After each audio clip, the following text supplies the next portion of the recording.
रहमानिर्रहीम। कल हमने गेट और पोस्ट के बारे में पढ़ा था और गेट की एपीआईज़ और पोस्ट की एपीआईज़ को इम्प्लीमेंट करना भी सीखा था।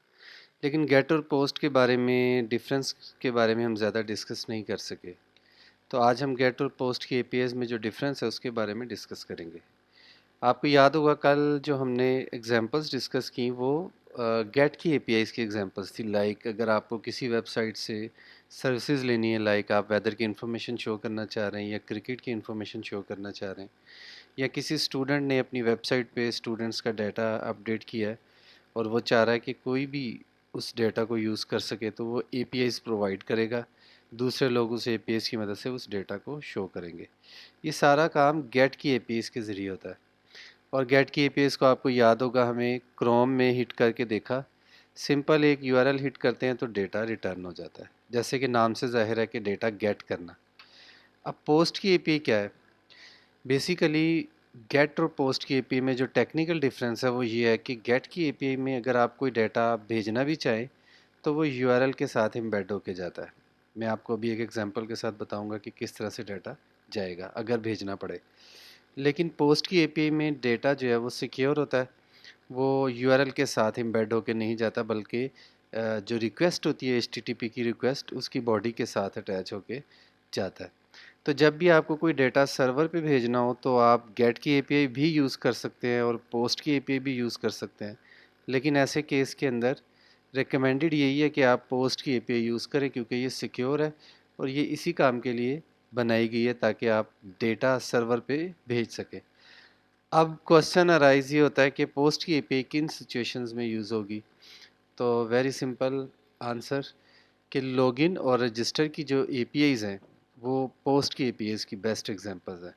लाइक आपने रजिस्टर की एपीआई यूज़ करनी है तो आप डेफिनेटली यूज़र से इनपुट लेंगे, name, first name, father name, login, password. ये सारी इन्फॉर्मेशन टेक्स्ट फील्ड्स में एंटर होंगी। आप इसको गेट करेंगे और उसके बाद एक एपीआई होगी जिसके साथ आप सर्वर को भेज देंगे। उसके रिस्पॉन्स में सर्वर सिर्फ आपको ये बताएगा कि आपकी अथेंटिकेशन सक्सेसफुल हुई है या नहीं हुई। ये डिपेंड करता है आपकी रिक्वायरमेंट पे कि सर्वर आपको क्या रिटर्न करता है। लेकिन ज़्यादातर क्या होता है, लॉगिन और रजिस्टर की एपीआई में सर्वर से सिर्फ हमें यही आंसर आता है कि आपकी एपीआई जो है, आपका जो डेटा है जो वैलिडेट हो गया, यू आर सक्सेसफुल। जबकि गेट की एपीआई में डेफिनेटली आप कोई डेटा मंगवा रहे होते हैं तो आपके पास सारा डेटा रिटर्न होता है।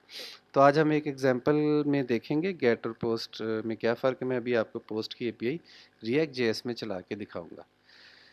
तो ये देखें, ये सिंपल कोड है। मैंने एक नया कोड बनाया। ये आप नीचे डिस्क्रिप्शन में इसका लिंक दिया गया है, आप गिट से इसको डाउनलोड कर सकते हैं।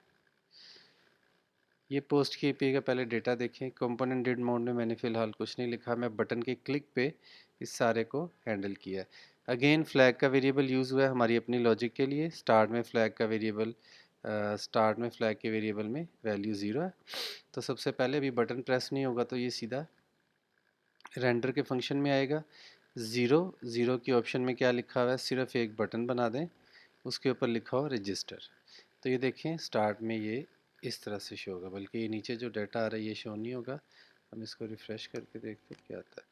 ये देखें रजिस्टर का बटन। तो आप सपोज़ करें कि यहाँ पे 4 टेक्स्ट फील्ड्स लगी हैं जो आपने लगानी। ये आज के लेक्चर के बाद आपका टास्क होगा कि आप यहाँ पे 4 टेक्स्ट फील्ड्स लगाएं। उसके नीचे ये रजिस्टर का बटन होगा। जो ही हम रजिस्टर का बटन दबाएंगे तो हमारी चारों टेक्स्ट फील्ड से डाटा गेट होगा और वो सर्वर पे जाएगा। सर्वर उसको अथेंटिकेट करेगा और हमें बताएगा कि अथेंटिकेशन सक्सेसफुल हुई है या नहीं। अभी फ़िलहाल हमने again Jason place holder use किया, आपको कल बताया था। ये सैम्पल एपीआईज़ हैं, आप इनको यूज़ कर सकते हैं। अब देखें रजिस्टर के बटन के क्लिक पे मैंने कोड क्या लिखा है पहले वो देखें। ये देखें, सबसे पहले हम फ्लैग 0 के ऑप्शन में जाएंगे। ऑन क्लिक पे माई पोस्ट एपीआई कॉल होगी। माई पोस्ट एपीआई में आ जाए।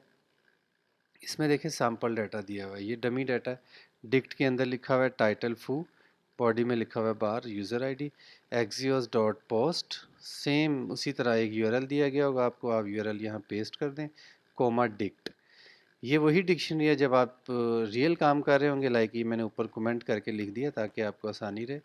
जब आप रियल काम करेंगे तो इस तरह लिखेंगे, एक डिक्शनरी बनाएंगे, नेम अक्सर, ईमेल अक्सर एंड याहू, पासवर्ड 1 2 3 4 5 6 जितने भी आर्गूमेंट्स है वो एक डिक्शनरी में रख के रजिस्टर डिक्ट को यहाँ से कॉपी करेंगे और यहाँ पे इस तरह से पेस्ट कर देंगे। तो फ़िलहाल हम डमी एपीआईज़ यूज़ कर रहे हैं जिसमें हमें डिक्ट यूज़ कर लिए। अगेन रिस्पॉन्स सक्सेसफुल होता है तो यहाँ आएगा, यहाँ पे आपने सेट स्टेट को 1 कर दिया और अगेन सेट स्टेट में क्या होता है, रेंडर का फंक्शन दोबारा कॉल होगा। फेलियर के केस में अलर्ट आ जाएगा, हमें पता चल जाएगा कोई प्रॉब्लम है, नेट का फेलियर है या हमारी एपीएस में प्रॉब्लम है या आर्गूमेंट्स में मसला है, कोई भी प्रॉब्लम हो सकता है तो वो इस जगह पे आएगा। अब आप देखें सेट स्टेट में रेंडर का फंक्शन दोबारा कॉल हुआ, अब फ्लैग की वैल्यू 1 हो गई है। तो अब देखें ये 0 की इफ़ स्टेटमेंट में नहीं जाएगा बल्कि एल्स में जाएगा।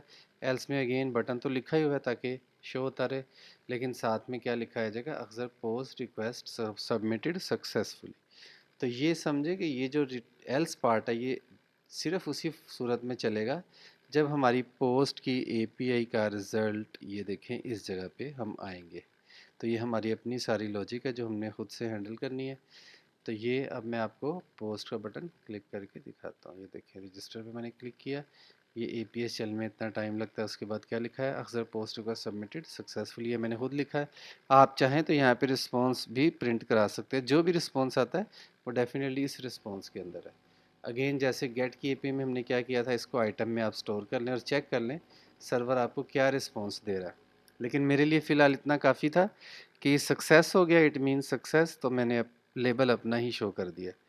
तो ये लास्ट लेक्चर में थोड़ा सा तशने की रह गई थी, पोस्ट की एपीआई के हवाले से कुछ कमी रह गई थी जिसकी वजह से मैंने एक नई वीडियो अलहदा से आपके लिए बनाई है।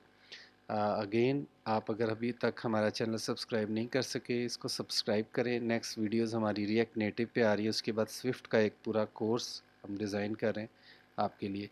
आप नीचे कमेंट्स भी करें, हम आपके कमेंट्स का इंतज़ार करेंगे, आपको रिप्लाई भी करेंगे।